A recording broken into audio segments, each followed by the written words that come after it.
Muito obrigado por estarem aqui, nos alegrando, aumentando a nossa alegria pelo aniversário da nossa igreja. Há uma coisa que eu sempre falo, de tempo em tempo eu falo, né? Que é sobre aquela frase de Saint-Exupéry, que escreveu O Pequeno Príncipe. Ele escreveu livros, mas ele escreveu muitas frases que ficaram conhecidas. Quando Eliseu era pequeno, eu fui à escola pública onde ele estudava. Eliseu, meu filho. E eu fui levá-lo, fui buscá-lo. E na sala, no pátio, tinha várias frases escritas. As professoras decoraram a sala com várias frases escritas. E uma delas era onde Saint-Exupéry, que dizia assim: o mundo é melhor porque eu vivo nele. Eu fiquei muito emocionado e de tempo em tempo falo para vocês: o mundo é melhor porque eu vivo nele. O culto de hoje é melhor porque você está aqui. Entende? Seria uma perda se você não estivesse. Para nós, para todos nós. Mas você está aqui e o culto é melhor porque você está aqui. Vamos ler a palavra do Senhor e vamos aprender o que pudermos nesta noite. Vamos lá? Muito bem. Palavras do apóstolo Paulo na carta 1 de Timóteo, no capítulo 3, versículos 14 a 15. Paulo diz para Timóteo estava em Éfeso, cuidando da igreja, enquanto o apóstolo Paulo fazia viagens. E ele está orientando Timóteo sobre a condução da igreja de Éfeso, onde Timóteo estava servindo, substituindo o apóstolo Paulo. E ele diz: escrevo-te estas coisas, esperando ir ver-te bem depressa. Mas se tardar, para que saibas como convém andar na casa de Deus, que é a igreja do Deus vivo, a coluna e firmeza da verdade.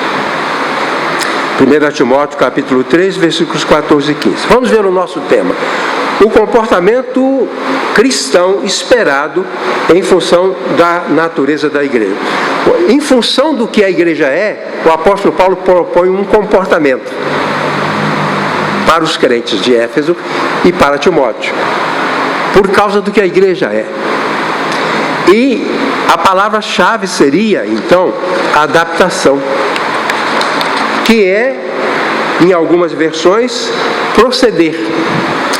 Paulo diz: eu estou dizendo essas coisas para que você saiba como é que se procede na igreja, como é que se comporta na igreja. Verdade central, vamos lá. O comportamento cristão deve ser adaptado às características da igreja. Quer dizer, conhecendo o que é a igreja, eu vou orientar o meu comportamento levando em conta o que a igreja é. É isso que Paulo está dizendo. Para que saibas como se deve proceder na casa de Deus. O nosso procedimento, o nosso comportamento como cristãos tem que levar em conta a natureza da igreja. Precisamos conhecer a igreja, qual é a natureza dela, e assim adaptar o nosso comportamento àquilo que soubermos a respeito da igreja. Então vamos prosseguir.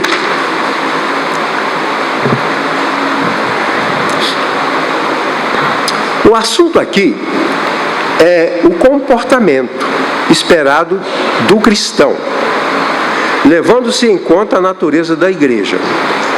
Comportamento é o modo como o ser expressa a sua natureza. Um sabiá expressa a sua natureza ao cantar para a pretensa companheira.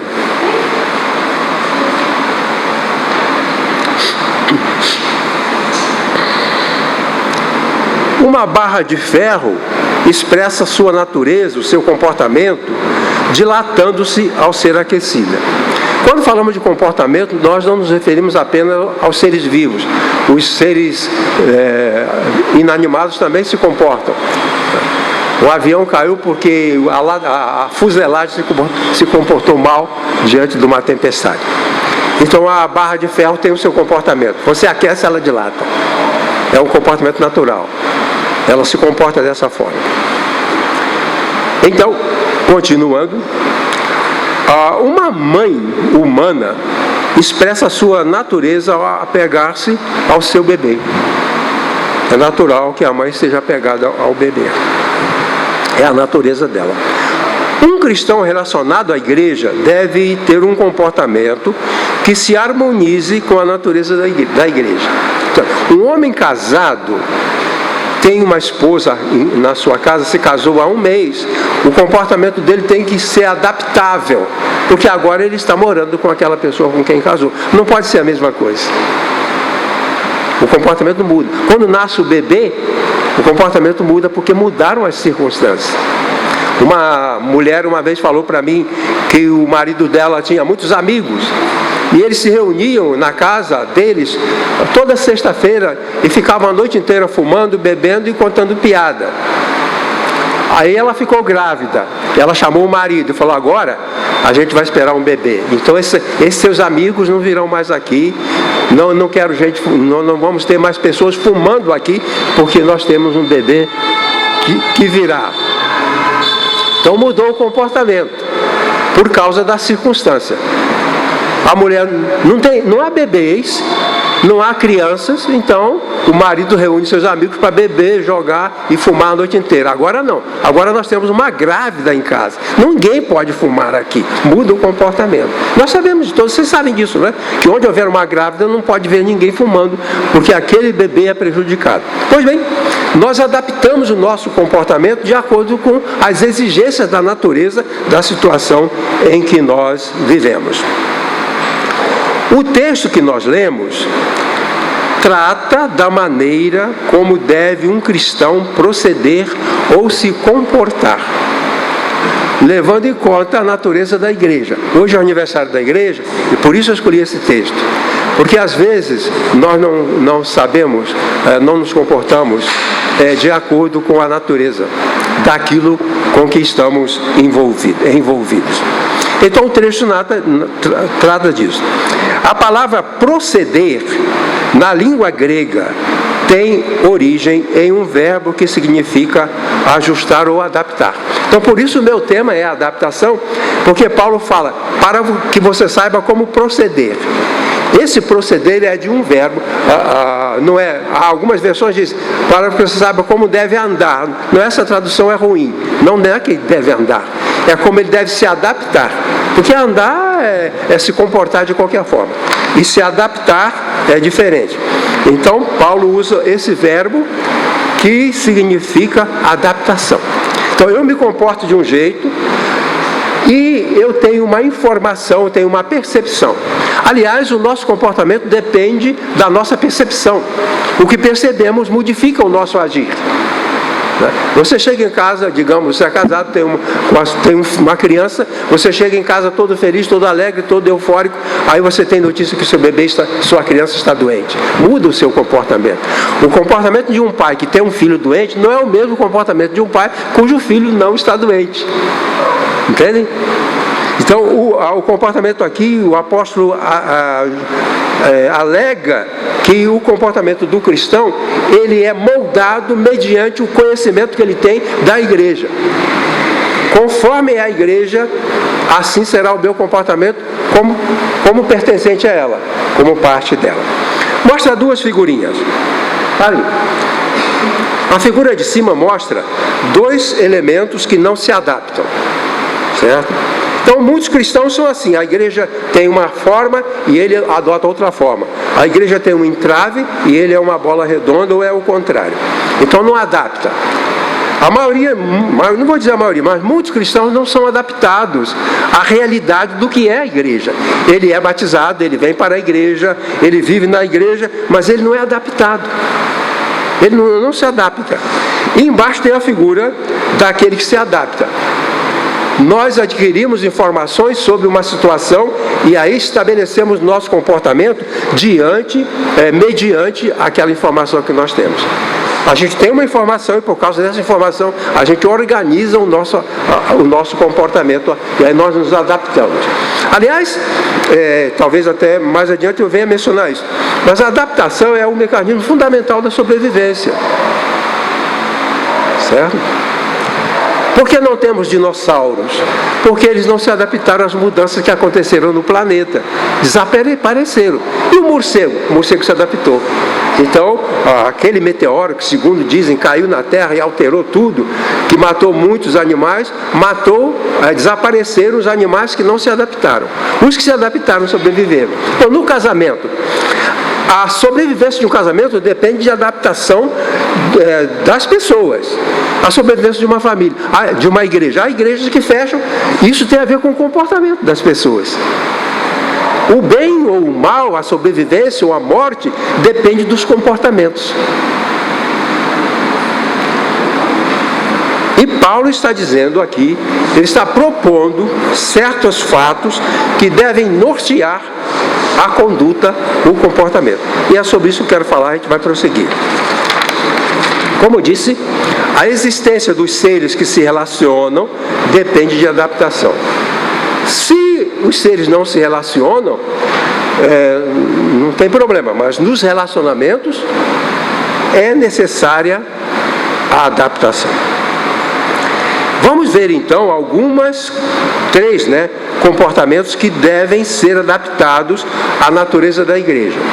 Eu pertenço a essa igreja, ela tem um perfil, ela tem características. E esse perfil da igreja, essas características devem me fazer adaptar a ela. Não é a igreja que tem que se adaptar a mim.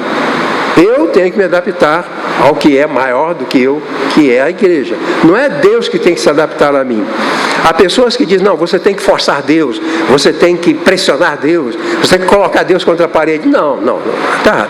Não é Deus que tem que se adaptar aos meus problemas, porque Ele é maior. Então eu me adapto a Ele. Então, a igreja não vai se adaptar a mim. Agora, eu tenho que me adaptar à igreja porque ela é maior do que eu. É isso que nós vamos ver. Vamos prosseguir? Eu vou beber aquela aguinha. Aqui.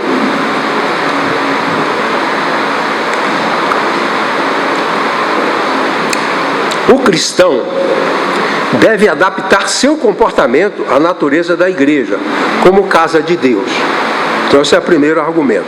Paulo diz, eu estou escrevendo isso para que você saiba que você deve se adaptar às condições da igreja como casa de Deus. Então, a igreja sendo casa de Deus, demanda de mim um comportamento em relação a ela, em relação às pessoas. A igreja são as pessoas, a igreja é a comunidade. Então, se a igreja é a casa de Deus, então o meu comportamento deve ser adequado a essa realidade. Por exemplo, nós estamos sentindo muito calor. Se a temperatura da Terra chegar a 45, 50 graus, só vai sobreviver quem se adaptar. Quem não se adaptar a uma temperatura bem maior, vai morrendo. Muitas pessoas morrerão, porque não se adaptam. Aqui, a igreja é casa de Deus e o meu comportamento deve ser condizente com essa realidade. Continuando, a igreja é casa de Deus. Dois elementos são importantes que a igreja é moradia e que tem como dono o próprio Deus. Então, a igreja é moradia e pertence a Deus. Então, dois princípios fundamentais. A igreja é moradia, é casa. A igreja é moradia, é casa. E o Senhor da igreja é Deus. Continuando. Casa é oikos. Da onde vem a palavra economia? Oikos nomos, a lei da casa. Então, aquele que cuida direitinho das coisas, para não estragar, para não perder dinheiro, ele pratica oikonomia. A economia da casa, ou o cuidado dos bens da casa. Pois bom, então casa é oikos. Não é apenas uma construção ou moradia, mas a habitação de pessoas que se amam, se respeitam e se protegem como em uma família. Então, essa é a condição. Então, como cristão, como parte da igreja, eu tenho que levar isso em conta, que a igreja é um lugar de relacionamentos familiares. A igreja é oikos. Oikos não é uma casa vazia. Oikos é uma casa com pessoas que se amam, se respeitam, que se cuidam. A igreja é isso. A igreja é oikos. A igreja não é o prédio, né? A igreja somos nós, casa de Deus.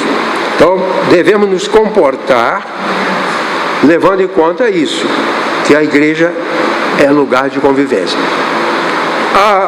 Eu conheci uma senhora que dizia assim: olha, eu me sinto mal na igreja, eu não gosto de gente, eu não gosto de estar onde há pessoas, eu gosto de ficar isolada. É uma pena, né? Porque a igreja é convivência. Então, se uma pessoa não gosta de outras pessoas, se ela não gosta de gente, ela vai perder muito, porque é com as pessoas que ficamos enriquecidos, é com as pessoas que nós crescemos. E se eu não gosto de gente, então eu vou ter um grande prejuízo. Aqui Paulo diz: a igreja é casa, é oikos, é habitação, é convivência, é família. E nós precisamos, então, considerar desta forma. Sem adaptação, não há sobrevivência. Os seres que não se adaptam às transformações vão desaparecer. Desculpa, vamos prosseguir. 2 comentários. Primeiro, precisamos considerar a igreja como possibilidade de convivência. Ser cristão é conviver. Um famoso pregador dizia que eu não acredito num cristão isolado. Eu, às vezes, quando ando de Uber, eu tenho andado bastante, eu converso com eles sobre religião, sobre o que eles quiserem conversar, eu converso. E já encontrei várias vezes uma pessoa dizendo: não, eu sou cristão, agora eu não preciso da igreja. Ele é um alienado. Se ele tem Jesus no coração, ele quer viver com outras pessoas que também têm Jesus no coração. Foi isso que aconteceu no dia de Pentecostes. Cada vez que alguém aceitava Jesus, buscava o outro que também tinha aceitado Jesus. E assim se formou a comunidade. A igreja era uma comunidade de pessoas que tiveram a experiência de salvação. Foram salvas, foram perdoadas e receberam o Espírito Santo nos seus corações. Uma pessoa que recebeu o Espírito porque aceitou Jesus, quer conviver com as outras pessoas. Então, na igreja, Paulo diz que ali os idosos são tratados com respeito e as mulheres como irmãs. Paulo disse a Timóteo é assim, aí é a casa. A cada mulher da igreja é como se fosse sua irmã, cada idoso é como se fosse seu pai, como se fosse sua mãe. Em outro lugar ele diz: não repreendas os idosos. Eu sei, às vezes, que tem um filho lá que chama o pai e repreende. A gente repreende os jovens e as crianças, não o idoso. Então nós vamos nos adaptar. Quer dizer, o tratamento com o adolescente é um. Por exemplo, se você tem em casa um adolescente que quebra um copo, você pode dar uma bronca nele. Mas se é o vovô que quebra o copo, você não pode dar uma bronca nele, porque não se repreende o idoso. É verdade, é o que a Bíblia diz. Sabe por quê? Porque não traz nenhum benefício. Repreender o idoso que deixou cair o copo porque não está enxergando mais, porque tem Parkinson. Não faz sentido dar uma bronca nele porque ele está com Parkinson. O copo cai e quebra. Agora o adolescente não. O adolescente, se deixar cair um copo e quebrar o copo, a gente pode chamá-lo a atenção. Coisa diferente. E Paulo ensina tudo isso. Ele ensina tudo isso. Tratar com respeito, tratar com consideração, acolher, tudo isso. Ali, os pobres são ajudados e os doentes são assistidos. As pessoas não usam a igreja como instrumento de poder ou de riqueza. Aliás, o apóstolo Paulo chama muita atenção disso, porque muitas pessoas naquele tempo, e ainda hoje, talvez mais hoje, buscavam a igreja como para ter fama. Os mestres, que tinham as suas ideias, as suas filosofias, viam um grupo na igreja e vinham para transmitir suas ideias, suas heresias. E Paulo fala muito disso, sobre essa questão. Então a igreja não é lugar para expressar poder expressar a riqueza, expressar fama, isso é para dominar as pessoas. Bom, então a igreja é convivência, é família. Eu não entendo como uma família pode ficar tranquila se tem um filho, por exemplo, um filho adolescente que sumiu de casa. Da igreja as pessoas somem. Não pode sumir da igreja. Não bate. A igreja é a família. É a família onde você está empobrecido. Da experiência transformadora que o Evangelho dá. Então a igreja é a família e é lugar de convivência. E em segundo lugar, precisamos considerar a igreja como propriedade de Deus. Isso significa adotar um comportamento de reverência e submissão. A igreja só é nossa igreja em um sentido restrito. Em sentido pleno, ela é propriedade de Deus. Devemos sempre levar isso em consideração. Em alguns lugares, as pessoas, muitas pessoas na igreja, se fazem como se ela fosse o dono da igreja. E querem dominar as outras pessoas. Querem impor a sua vontade sobre as outras pessoas. Querem agir como proprietário daquilo que é de Deus. O proprietário é Deus. Igreja Moriá é minha igreja porque eu vim para aqui para servir, nesse sentido. Mas não no sentido de que eu tenho poder sobre os irmãos, que eu tenho autoridade irrestrita sobre as pessoas. Não é essa. Obrigado. Não é essa a condição da igreja. É casa de Deus. É casa e é de Deus. Então a postura do cristão deve ser uma postura de humildade, de submissão, de obediência, porque há um Deus que é o Deus dessa casa. Não podemos esquecer isso. Às vezes nós achamos que nós somos os donos da igreja, e em muitos lugares isso acontece. Os donos da igreja. Eu ouvi de uma igreja onde algumas famílias tinham seus lugares. Os bancos da família Pereira, digamos. Então só aquela família Pereira sentava ali. Se a família Pereira não viesse à igreja, não sentava ninguém, porque aqueles bancos eram daquela família. Então são os donos. Mas o dono de Deus, Deus é o dono de tudo, das coisas e das pessoas. Casa de Deus. Paulo fala. Que em Éfeso, ninguém se esqueça disso. Essa é a igreja de Deus, a casa de Deus. Meu segundo argumento sobre o assunto diz que o cristão deve adaptar seu comportamento à natureza da igreja como agência prestadora de serviço aos outros. A igreja é a agência prestadora de serviço. Paulo disse, a igreja, aliás, não é Paulo que diz, eu que estou dizendo.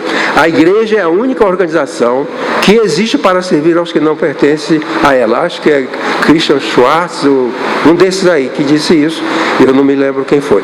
Mas a igreja é a única organização que existe para servir aos que não pertencem a ela. Continuando. Jesus denominou de igreja a sua comunidade de pessoas salvas, que vivem juntas pela experiência da salvação. Eclesia, não é eclésia, eclesia, é a palavra grega. Jesus denominou a igreja a sua comunidade de pessoas salvas, de eclesia, a minha eclesia, a minha igreja. Eclesia era uma assembleia formada por cidadãos que se dedicavam a resolver os problemas do povo de Atenas. Eclesia significa os chamados para fora. Vamos imaginar o seguinte, houve um acidente e tem várias pessoas feridas. A eclesia seria você, vem cá, vamos lá. É isso, a ideia é essa. Né? Então, há uma necessidade humana, e aí vamos formar a eclesia, vamos formar o grupo de serviço. Aí você, formamos um grupo para ir prestar serviço. Então, a igreja é uma assembleia convocada da multidão para servir. Continuando. Essa era uma assembleia formada por cidadãos que se dedicavam a resolver os problemas do povo de Atenas. A eclesia era reunida para ajudar as pessoas que estavam com dificuldades. A igreja era reunida para isso. Não se pode imaginar a igreja sem esse direcionamento para com o sofredor. Todos os cidadãos eram convocados para essa assembleia, mas muitos se recusavam a fazer parte dela. A igreja, nesse sentido, é, portanto, uma comunidade convocada a sair do mundo para levar a salvação do mundo. Então, se eu entendo que a igreja é lugar de servir, o meu comportamento tem que mudar. Tem que mudar. Porque eu não estou servindo. Eu não faço nada. Eu não visito uma pessoa, eu não acolho uma criança, eu não tiro um lixo, eu não faço nada. Eu não oro por ninguém, eu não faço nada. Então eu estou fora da eclesia, porque a eclesia é uma comunidade de trabalho, é uma força de trabalho para com o mundo carente. É isso. A igreja é uma força de trabalho para com o mundo carente. Essa é a ideia. E Jesus chamou a igreja, ele falou a igreja, ele usou a palavra grega. O nome que Jesus deu à igreja era um nome grego, eclesia.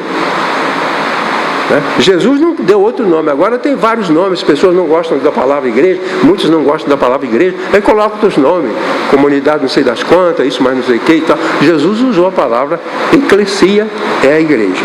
Pois bem, continuando. A igreja, nesse sentido, como eu disse, é, portanto, uma comunidade convocada a sair do mundo para levar a salvação ao mundo. Então, eu vou adaptar o meu comportamento a essa realidade. A realidade é, a igreja foi convocada para serviço. Eu aprendo isso, aí eu modifico o meu comportamento e vou me colocar à disposição para servir. O correto é que cada crente na sua igreja possa prestar algum serviço a alguém, porque vivemos num mundo carente. A igreja não é, como eu já disse aos irmãos algumas vezes, porque algumas pessoas dizem, não, a igreja é um lugar bom para lazer, diversão. A igreja não é para isso.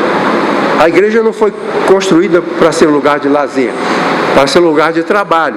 Pode até ter lazer, mas não foi para isso que ela foi constituída. Vamos caminhar mais um pouquinho, por favor. A igreja, 3 comentários sobre esse assunto. A igreja é prestadora de serviço ao mundo de onde foi chamada. Então, você veio do mundo perdido, faz parte da comunidade, faz parte da igreja. Agora nós somos enviados a um mundo de onde nós fomos tirados. Por exemplo, se você saiu de alguma coisa errada, você saiu do alcoolismo, saiu da cocaína, você veio, você foi salvo, você é parte da eclesia. Formada a eclesia vai ao encontro daquele sofredor no mundo de onde você foi chamado. Essa é a ideia. Segundo, o crente deve honrar o privilégio de servir as pessoas por meio do serviço da igreja. Então, é considerado um privilégio servir a Deus através da igreja. E terceiro, a igreja, no seu sentido original, é uma comunidade de voluntários prestando serviço por amor. Prestar por amor. Uma vez eu estava com um projeto na igreja que era um trabalho comunitário. Então era um projeto em que a igreja ia 40 dias de comunidade. Quer dizer, durante 40 dias nós tínhamos um programa para ir à comunidade e ver pessoas carentes e fazer alguma coisa por elas. A gente pode sair na rua e de repente descobrir uma casa onde tem um idoso, né, que está sem o seu remedinho. E fazer alguma coisa por ele. Então esse era para isso. Vamos à nossa comunidade, vamos às pessoas, vamos ver suas carências, vamos fazer alguma coisa. Convoquei uma liderança e eu os encarreguei de planejar esse trabalho. Eles se reuniram e foram contrários. Eu os indiquei para fazer o trabalho, para planejar, e eles se reuniram e foram contra que não iam fazer. E eu perguntei a um daqueles irmãos, irmão, como é que é? Os irmãos não fizeram a reunião? Pastor, nós não queremos fazer isso não. Mas você não quer? Não, nós não queremos. Por que você não quer? A gente não quer, a gente não concorda. Claro, ele é voluntário, pode fazer isso. Não que isso agradasse a Deus. Eu não posso fazer nada. Muitas vezes eu ouvi pessoas dizer que eu devia pressionar. Puxão de orelha aqui, puxão de orelha. Mas a igreja é uma comunidade de voluntários. Na eclesia de Atenas, toda a população era convidada. Vinha quem queria. Eu vou me integrar à eclesia e vou aos pobres, aos sofredores, àqueles que não têm Deus, eu vou a eles. Então a função da igreja era essa. A igreja, então, nesse sentido original, é uma comunidade prestadora de serviço. Por amor. A eclesia não ganhava. Ninguém, como os políticos têm altos salários, e às vezes eles mesmos aumentam seus salários, a eclesia cuidava de Atenas e não tinha salário. Eles cuidavam com patriotismo e com amor à sua gente, amor à sua pátria. Era assim que eles cuidavam. Pois bem, e meu terceiro argumento é que o cristão deve adaptar seu comportamento à natureza da igreja como sustentadora da verdade cristã. A igreja tem um patrimônio, a verdade do Evangelho, herança. E ela deve preservar essa herança. A verdade. Há várias implicações sobre isso. Vamos continuar. O apóstolo Paulo diz: coluna e firmeza da verdade. O apóstolo usa a metáfora da arquitetura, na qual a igreja é o sustentáculo da doutrina do Evangelho. Olha lá. Há uma estrutura sustentada por 4 colunas. Vamos imaginar que lá em cima, aquela parte de cima é a verdade, a herança dos apóstolos e de Cristo. E essa verdade tem que ser sustentada. Então aqui na nossa figura há 4 colunas sustentando. Mas a verdade do Evangelho é sustentada por uma única coluna, a igreja. Irmãos, se nós, os cristãos, não mantivermos o ensino correto, o ensino original do Evangelho, ninguém vai fazer isso. As religiões no Brasil aumentam muito. Antigamente era difícil isso, mas agora é muito comum eu conversar com uma pessoa e você tem religião? Ele diz assim, eu sou do candomblé. Ah, você tem religião? Eu sou da Umbanda. Então é muito dessas pessoas. O apóstolo Paulo diz que a igreja é coluna da verdade. Aqui ele usa a imagem da arquitetura. Uma coluna, aliás, uma estrutura é sustentada pela coluna e pelo fundamento, pelo alicerce. O fundamento é invisível, mas a coluna é visível. Então, a igreja ela está sustentada no alicerce da verdade divina e a coluna visível. O mundo vê que a igreja sustenta a verdade. Está lá, vocês são coluna e firmeza da verdade. Isso tem várias implicações. O sustentáculo da verdade não é o pregador. Esse é um grande erro. Mas a igreja e o pregador agindo como seu representante. Então, responsável pela verdade somos todos nós. Eu não sou o dono da verdade. O que eu falo para vocês é o que eu leio na Bíblia e interpreto como eu aprendi a interpretar. Agora, como o apóstolo Paulo diz assim, que na igreja, quando um falar, os outros devem avaliar. Entenderam? Você não deve ficar aí passivamente. Você tem que interagir mentalmente com o que você está ouvindo. Entendeu? Uma vez, faz tempo, já tinha uma adolescente aqui, veio um pregador e pregou e tal. Depois uma adolescente se aproximou de mim. E ela falou, pastor, o que ele falou aqui não bate com a Escritura. Quer dizer, um fala e o outro avalia. Ela avaliou. E ela me disse, aqui a Escritura não diz isso que ele falou aqui. Eu disse, fala para ele. Ela foi lá e conversou com ele. Ela conversou com ele, porque a verdade não está no pregador. A verdade é o que o pregador fala, vivido nos corações das pessoas da igreja. A verdade, ela atua no seu coração. Eu falo da verdade para você, mas se essa verdade não tiver eco nos corações e nos comportamentos, não vale de nada. A verdade sozinha, isolada, não tem valor nenhum. A verdade tem valor quando está no nosso coração e modifica o nosso comportamento. É diferente de conhecer a verdade. Eu conheci um senhor que tinha conhecimento de teologia, conheceu teologia, mas na vida dele aquela teologia não tinha eficácia. Não tinha eficácia. Então, o que o apóstolo Paulo diz assim: a igreja é coluna e baluarte da verdade. O baluarte da verdade não sou eu. Se você achar, está errado. O pregador precisa de quem o ouça e avalie. Faça a sua avaliação sobre o que ouviu. Sabe quem é que implanta a heresia nas igrejas? São os pregadores. Não é a comunidade. Se entrar uma heresia aqui, não serão por vocês, será por mim, que sou o líder.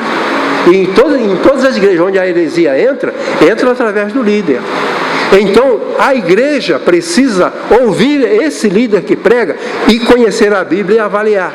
Quando Paulo pregou na cidade de Bereia, pregou lá, os bereanos ficaram impressionados, falaram: vamos ver.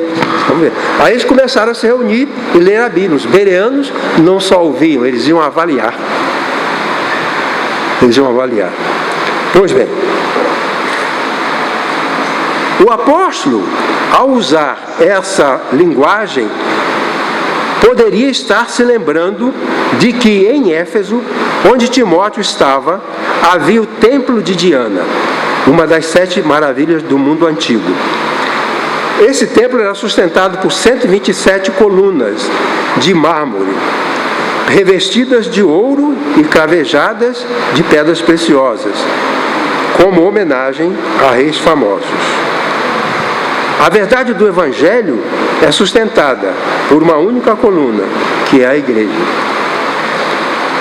Quando se falava em coluna, Éfeso despontava, porque 127 colunas cravejadas de ouro sustentando o templo de Diana. Diana era a deusa da caça e era uma adoração, vinha pessoas de todos os lugares do mundo. Houve um incidente lá em que Paulo questionou Diana e eles gritaram: grande é a Diana dos Efésios, grande é a Diana dos Efésios. Ficaram horas gritando. Eles eram fanáticos. E o templo de Diana sustentado por aquelas colunas. E Paulo fala: vocês são a coluna não do templo de Diana nem do templo de Jerusalém. Vocês são o sustentáculo da verdade. A verdade cristã é conhecida pelo estudo da Bíblia e pela pregação da igreja. A coluna é frágil quando os crentes conhecem mal a verdade. Os crentes não ligam, muitos não estudam na Bíblia. Temos a escola bíblica dominical. Estudamos todos os livros da Bíblia. De Gênesis, estamos indo para o último do Velho Testamento. Mas só sabe aquilo que foi aprendido aqui quem veio e frequentou. Quer dizer, essa pessoa, se depender dela, ela não tem condição de fazer a defesa da verdade do Evangelho, porque ela não aprende. Muitos pastores me disseram: olha, na minha igreja não tem mais a escola bíblica dominical. Não sei se o pastor Leonardo tem essa experiência de algum colega que já não tem mais a escola bíblica. Eles não estão mais assimilando a verdade que precisam defender. Então, o apóstolo diz que nós somos coluna e firmeza da verdade. A verdade do Evangelho é sustentada por uma única coluna, que é a igreja. Continuando. 3 comentários. A verdade não é consistente sem pessoas que a pratiquem. Não existe a verdade, não tem poder a verdade, a não ser que nós estejamos praticando essa verdade. Então, a verdade do Evangelho, ela não é operante, ela não faz nada se não estiver sendo praticado por nós. É na prática diária do nosso dia a dia que a mensagem do Evangelho se torna operante. É no meu viver pelo Evangelho que essa mensagem modifica as pessoas e transforma as pessoas. Então é preciso haver relacionamento entre o conhecimento e o comportamento. Eu conheço a palavra, o meu comportamento bate, se adapta. Segundo, a verdade precisa ser preservada de contaminações. O apóstolo menciona fábulas judaicas e vãs filosofias. Hoje em dia, a gente está voltando para as fábulas judaicas. Se você pegar a Bíblia católica e procurar o livro de Daniel, no final do livro existem duas fábulas. A fábula de Susana e de Bel e o dragão. Os judeus tinham essas fábulas, que eles ficaram 400 anos sem profeta, e nesses 400 anos, quem queria inventava coisas, e criaram essas fábulas judaicas. E o apóstolo Paulo dizia que essas fábulas judaicas é a vã filosofia. A vã filosofia era o gnosticismo, que dizia o seguinte: toda matéria é má. Isso aqui é matéria má, isso aqui é matéria má. A única coisa que presta é o espírito. Ora, se a matéria não presta, então a gente não vai se alimentar direito, a gente não vai se casar, a gente não vai ter filho, a gente não vai cuidar do enfermo, a gente não vai socorrer o faminto, não vai fazer nada, porque não presta. E isso estava lá na igreja de Éfeso. E pessoas que vinham para ensinar essas coisas. E o apóstolo Paulo disse que havia essas filosofias. Eu estava falando na classe dos homens hoje de manhã que eu estive pensando na verdade como uma sopa. Uma sopa. Você vai num restaurante especializado em sopa e ali você pede uma sopa, melhor sopa, mais cara, e eles trazem para você uma tigela com aquela sopa maravilhosa. Aquela sopa muito linda, muito maravilhosa. Mas tem um detalhe: caiu uma mosca naquela sopa. Então muitas igrejas são uma sopa com a mosca. Eu vou dar um exemplo muito simples. Eu organizo uma igreja e começo dizendo: Jesus é o Salvador. Oba! Gostosa essa cenoura. Jesus é o Salvador. Só Jesus Cristo salva. Gostosa a sopa. Certo? Deus amou o mundo e deu seu Filho unigênito. Tudo bem. Jesus veio para salvar os homens. Tudo bem. Agora eu coloco a mosca. Todo salvo deve ser rico, bonito e saudável. Aí eu vou dar uma mosca. Vamos jogar toda a sopa fora. O irmão Crispim falou que se estiver com muita fome, tira a mosca e toma a sopa. Mas está fora do padrão de higiene. Caiu mosca, joga fora. Então uma igreja pode ser maravilhosa, pode ensinar 1000 coisas maravilhosas, mas tem a mosca ali, a falha ali, de dizer, por exemplo, que Jesus veio ao mundo para fazer a gente ficar rico, ou que a religião e a política são a mesma coisa e podem andar juntos. Então são as moscas que caem. E Paulo falou: cuidado, dá uma olhada, certo? Não deixe cair mosca. Se caiu mosca, cai fora. Não é isso? Cai fora. Bom, a sustentação, continuando, a sustentação da verdade é dever de todos os verdadeiros cristãos. Então, se todo cristão forma a coluna, e se todo cristão é responsável, então todo cristão deve aprender todas as oportunidades para conhecer mais e mais a verdade de Cristo. Se eu vou defender a verdade do Evangelho, eu preciso conhecer mais e mais e mais, para eu possa defender.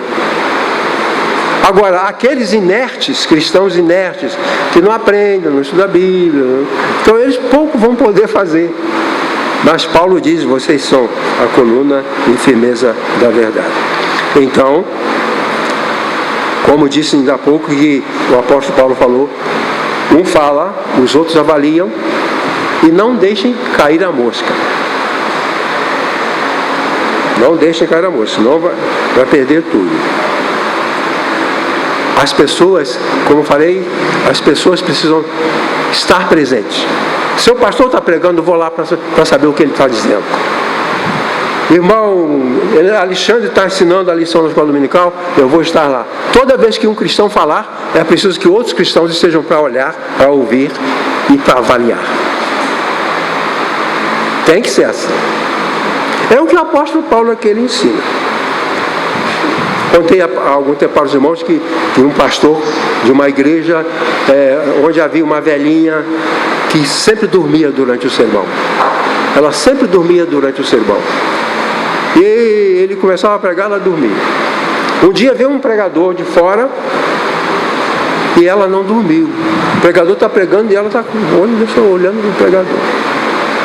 Aí depois o pastor chamou aquela senhora e falou: Dona fulana, quando eu prego a senhora dorme. Agora pregador de fora, a senhora não dormiu.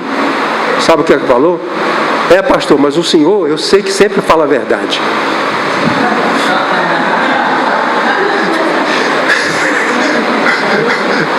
Ela quer saber se o senhor, tudo bem, agora, e se ele trouxer alguma heresia, eu estou de olho. Eu estou de olho. Irmãos, que coisa bonita é o Evangelho. Nós vamos encerrar com as seguintes palavras.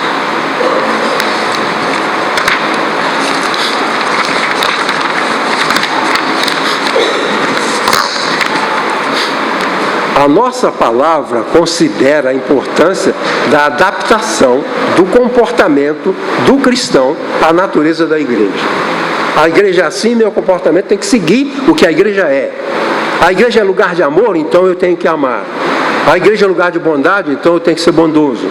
A igreja é lugar da verdade divina, eu tenho que praticar essa verdade. Quer dizer, o nosso comportamento deve seguir aquilo que a igreja é. A igreja é isso, eu reajo dessa forma. Eu me adapto à verdade da igreja. Né?